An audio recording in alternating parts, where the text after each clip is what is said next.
I'm going to cover the basic strategy that you can use that's about as simple as you can get to have an online social media campaign and not like have to devote your entire life to it. Start a Gmail account with an address that relates to whatever it is that you're trying to sell. Your business name, or if it's you, use your name if you can. Something that's easy to spell and remember. And the reason for that is social media profiles can generate a lot of traffic. So they're going to send you all kinds of emails, and if you have everything directed to your usual email account, whatever that is, it's going to get overloaded pretty fast, and you're probably going to want to turn it off.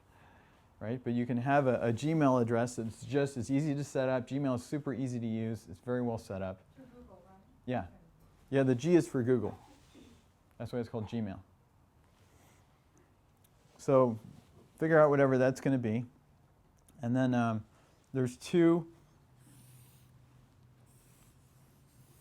things that you should build as well as that. One of them is a Facebook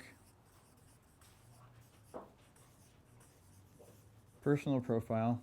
Does everyone have one of these already? Are you all on Facebook already with a personal profile? No. No? Okay.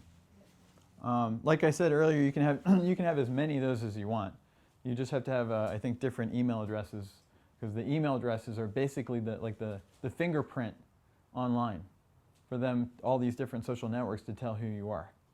Right? That's how they find you. And then, this will answer your question that you were asking earlier. You want to make a Facebook page, also known as a fan page.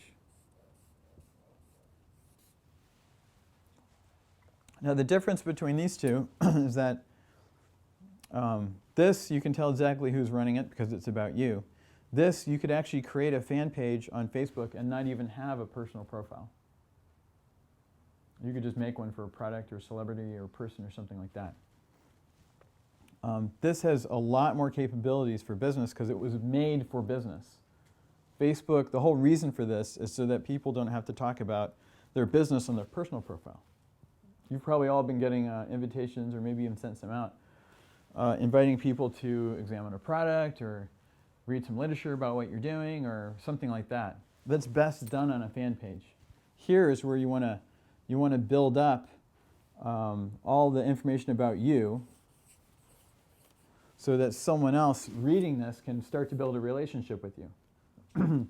And it demands a certain amount of transparency. And that's just the way the business world is going. Consumers are a lot more educated now because they can search for any information they want. So if it seems like you're hiding something or you don't share any information, everything's private, then they can't really build that relationship with you online, which is where they are, right? So you need to have a personal profile that really says who you are, describes your view of the world, and they're either going to hook up with you or they're not. And then this fan page is all about your business, and you can talk about your business as much as you want on here. And the way that it works is you have people that become fans, however that happens, so they're connected to this page in that way. It's like they've opted in to get information from you. So it's okay if you communicate about your business there.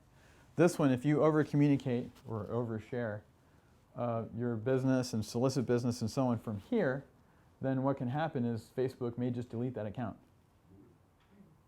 without recourse. So, but that's not going to happen down here, because that's what this is a business page, right? So now here's the strategy. Every time you come across someone that you meet for the first time, or all the people that you knew before, you create that list and you get it into Gmail.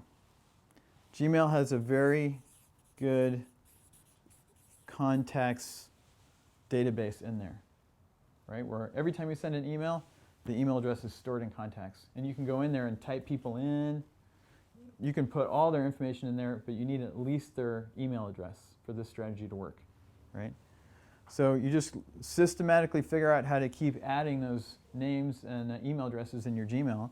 So you've got this whole list. And then once a month, There's a great little feature in Facebook where you can invite people that are in your Gmail address book, or Yahoo, or AOL, or Hotmail. Those are all supported too. Facebook, you basically give Facebook permission to open your Gmail and peer into your accounts file and instantly invite everyone. It takes about 2 seconds. So if you just do that every 30 days, you could have a fan page. This is connected in a way that only you can see to your personal profile if you make one from here, because you have to be an administrator to be able to control the page. Someone has to be the administrator, but that's not public. No one can ever tell who the administrator is. The fan page is not the same as a group. One really, really important difference is that the fan pages are completely indexed by Google. All the content you put on here. And you can put a lot of content on here. A group page is more limited in terms of what you can do with it. The fan page is pretty much unlimited. There's applications people are creating for fan pages all the time. There's hundreds of them, maybe even thousands. So all the content you put on here is indexed by Google. And just to give you an example of how that works, I have a friend of mine sells a hand cream, a moisturizing cream, very popular. She doesn't have a website. She buys it wholesale, sells it retail. And she has a person-to-person model, right? She goes to swap meets, shows. She's selling people directly. If they're interested but they can't afford it right now, she loses that customer forever, right? She's never going to see him again, probably, right? So we created a fan page. She had a personal profile. We uploaded all her contacts into Gmail, did the comparison. She got a whole bunch of friends, past customers that started signing up. And then we invited these people that became Facebook friends. Once they're in your personal profile as a friend, you can go into your fan page. And there's a little place called Suggest. There's a little link where she can suggest this page to those contacts that are friends. All right? If you have a friend, you can suggest any fan page to them, including your own. So what happened for her is that 2 hours after I loaded those contacts and did this, she got her first phone order. And ever since then, and she has no website, she barely knows how to use email. Right? We're not talking like a high level of sophistication. She after 4 months, her phone orders just started happening every month. It wasn't a lot necessarily, but she was getting 1 or 2 a year before.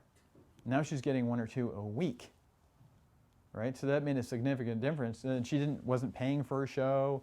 You know, this is like free money in a way, because there was much less overhead for this, right?